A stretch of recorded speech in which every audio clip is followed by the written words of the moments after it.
வணக்கம். பரபரப்பு மீடியா செய்திகளுக்காக நான் நிரோஷன். ரஃபா நகரில் இஸ்ரேல் நடத்திய தரை தாக்குதலை அமெரிக்கா எப்படி எடுத்துக்கொள்ளும்? அதனால் ஒருவித முருகல் நிலை ஏற்படுமா என்பது இன்று பெரும்பாலான அமெரிக்க தொலைக்காட்சி ராணுவ ஆய்வுகளில் அலசப்படுகிறது. கடந்த சில வாரங்களாகவே அமெரிக்கா ரஃபா தாக்குதலை தொடங்க வேண்டாம் என்று இஸ்ரேலுக்கு அழுத்தம் கொடுத்து கொண்டிருந்தது. அந்த அழுத்தம் வெவ்வேறு விதங்களிலும் இருந்தது. அரசியல் அழுத்தம் தவிர ராணுவ ரீதியான அழுத்தமும் இருந்தது. உதாரணமாக, அமெரிக்க ஜனாதிபதி ஜோ பைடனின் நிர்வாகம் குறைந்தது 2 வாரங்களாக இஸ்ரேலுக்கு போயிங் தயாரித்து பல ஆயுதங்களை அனுப்புவதை நிறுத்தி வைத்துள்ளது என்று பாதுகாப்பு வட்டாரங்களில் கூறப்படுகிறது.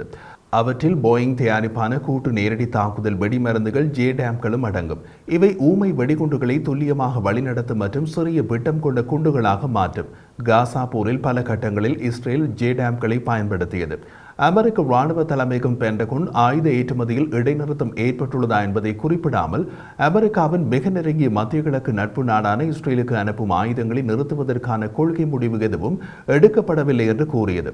அதே நேரத்தில் பொருத்தமான மற்றும் நம்பகமான மனிதாபிமான திட்டம் இல்லாமல் காசா எல்லை நகரமான ரஃபாவில் இஸ்ரேலிய படையெடுப்பை ஆதரிக்க முடியாது என்று வாஷிங்டன் கூறியுள்ளது. தாமதமான ஏற்றுமதிகளில் போயிங்கால் தயாரிக்கப்பட்டு வழிகாட்டப்படாத குண்டுகளுக்கான சிறிய விட்டம் கொண்டு டெயில் கிட்களும் அடங்கும். அவை மிகவும் துல்லியமாக வடிவமைக்கப்பட்டுள்ள வழிகாட்டல் திறன் கொண்டவை.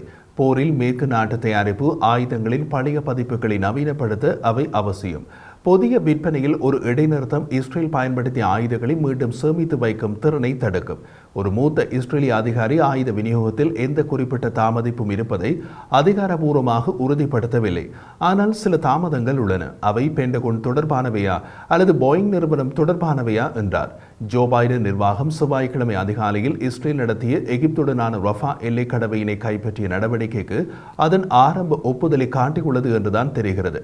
அமெரிக்க பென்டகன் மற்றும் ராஜாங்க அமைச்சின் செய்தி தொடர்பாளர்கள் ராணுவ நடவடிக்கையின் இலக்குகள் முறையானவை என்று கூறினார்கள். ஆனால் தாக்குதல் நோக்கம் விரிவடைந்து காசாவுக்கான உதவிப் பொருட்களின் விநியோகத்தை தடுக்கும் பட்சத்தில் இந்த மதிப்பீடு மாறக்கூடும் என்றும் எச்சரித்துள்ளனர்.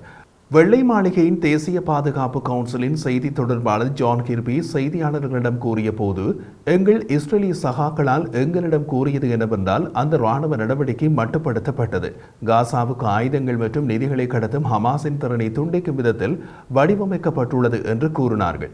கொள்கை ரீதியாக அது சரியான இலக்குத்தான் என்றார். மற்றவர்களின் கூற்றுக்களும் கிட்டத்தட்ட அதே பாணியில் தான் இருந்தன. பெரிய அளவிலான தாக்குதலால் ரஃபாவால் தஞ்சமடைந்துள்ள 1 மில்லியனுக்கும் அதிகமான பாலஸ்தீனியர்கள் ஆபத்தில் தள்ளப்படுவார்கள் என்று அமெரிக்கா தொடர்ந்து எச்சரிக்கிறது. ரஃபாவில் ஒரு பெரிய ராணுவ நடவடிக்கையை நாங்கள் பார்க்க விரும்பவில்லை என்பதை நாங்கள் தெளிவுபடுத்தியுள்ளோம். இது ஒரு பெரிய ராணுவ நடவடிக்கைக்கான முன்னோடியாக தெரிகிறது. அடுத்து என்ன நடக்கிறது என்று பார்ப்போம் என்று அவர் மேலும் கூறிய போது, அந்த எல்லைக்கடவை திறந்த நிலையில் இருப்பதால் ஹமாஸ் அதிலிருந்து வரும் வருவாயை தொடர்ந்து சேகரித்து வருகிறது. எனவே ஹமாஸ் அவர்களின் பயங்கரவாத நடவடிக்கைகளுக்கு தொடர்ந்து நிதியளிப்பதற்காக பயன்படுத்தக்கூடிய பணத்தை பறிக்க முயற்சிப்பது இஸ்ரேலுக்கு ஒரு நியாயமான இலக்காகும் என்றார். அதை பார்க்கும் போது இஸ்ரேலின் கட்டுப்பாட்டில் எல்லைக்கடவை இருந்து அது திறக்கப்பட்டு தொடர்ந்து இயக்கப்பட்டால் அமெரிக்காவுக்கு ஆட்சேபனை கிடையாது என்ற தோற்றமும் ஏற்படுகிறது.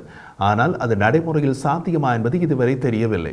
பிரதமர் பெஞ்சமின் நேதன்யாகு திங்கட்கிழமை நடத்திய தொலைபேசி அழைப்பின் போது ஹெரம் ஷலோம் எல்லைக்கடவையை மீண்டும் திறப்பதாக ஜனாதிபதி ஜோ பைடனுக்கு உறுதியளித்தார். ஆனால் அது செவ்வாய்க்கிழமை நடைபெறவில்லை என்று வெள்ளை மாளிகை கூறியது. இன்று புதன்கிழமை ஹெரம் ஷலோமை மீண்டும் திறக்க இஸ்ரேல் உறுதியளித்துள்ளது என்று இப்போது கூறப்பட்டுள்ளது. ஹெரம் ஷலோம் மற்றும் ரஃபாவின் மூடல் மனிதாபிமான உதவியை வழங்குவதில் பின்னடைவை ஏற்படுத்தியது என்பதில் மாற்று கருத்து கிடையாது. அமெரிக்கா அமைத்துள்ள மிதக்கும் தற்காலிக துறைமுகம் ஊடாக அதிக பொருட்களை கொண்டு செல்ல முடியாது, எரிபொருள் கொண்டு செல்ல முடியவே முடியாது.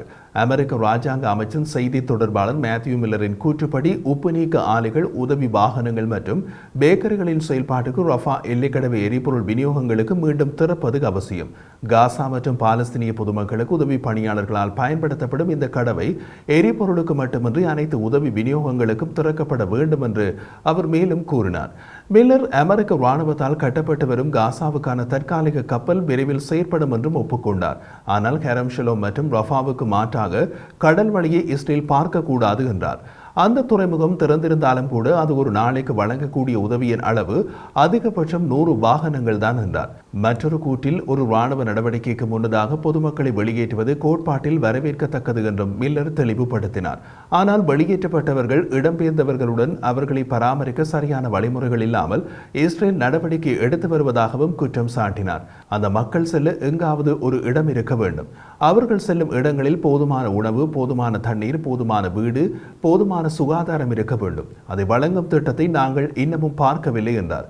இவற்றையெல்லாம் வைத்து பார்க்கும்போது காசா போர் தொடர்பான அமெரிக்கா நிலைப்பாடு இதுவரை இஸ்ரேலை ஏற்றுக்கொள்ளலாம் என்ற அளவில் உள்ளது என்று புரிந்து கொள்ளலாம். இதற்கு மேல் போகக்கூடாது என்பதற்காக ஆயுதங்களை தாமதப்படுத்துகிறார்கள் என்பதற்கு நிச்சயமாக மிகப்பெரிய சாத்தியம் உள்ளது.